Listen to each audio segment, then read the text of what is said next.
एक समय की बात है। भगवान गौतम बुद्ध एक गांव में धर्म सभा को संबोधित कर रहे थे।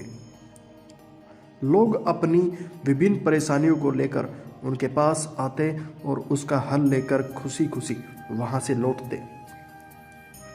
उसी गांव के सड़क के किनारे एक गरीब व्यक्ति बैठा रहता तथा महात्मा बुद्ध के उपदेश शिविर में आने जाने वाले लोगों को बड़े ध्यान से देखता।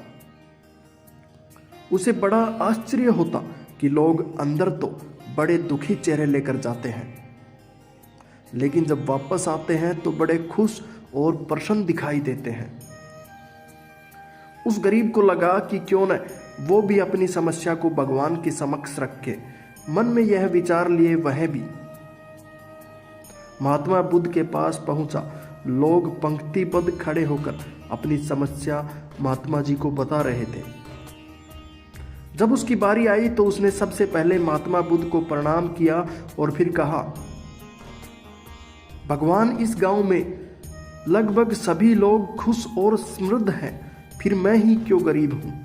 इस पर उन्होंने मुस्कुराते हुए कहा, तुम गरीब और निर्धन इसलिए हो क्योंकि तुमने आज तक किसी को कुछ दिया ही नहीं। इस पर वह गरीब व्यक्ति बड़ा आश्चर्यचकित हुआ और बोला, भगवान, मेरे पास भला दूसरों को देने के लिए क्या होगा। मेरा तो स्वयं का गुजारा बहुत मुश्किल से हो पाता है। लोगों से भीख मांगकर अपना पेट भरता हूं।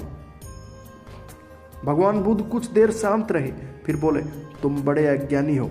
औरों के साथ बांटने के लिए ईश्वर ने तुम्हें बहुत कुछ दिया है। मुस्कुराहट दी है जिसे तुम लोगों में इस आशा का संचार कर सकते हो।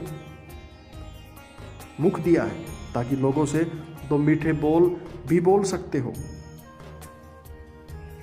उनकी प्रशंसा कर सकते हो। दो हाथ दिए हैं जिनसे आप लोगों की मदद कर सकते हो। ईश्वर ने जिसको ये तीन चीजें दी हैं वह कभी गरीब और निर्धन हो ही नहीं सकता। निर्धनता का विचार आदमी के मन में होता है, यह तो एक भ्रम है, इसे निकाल दो।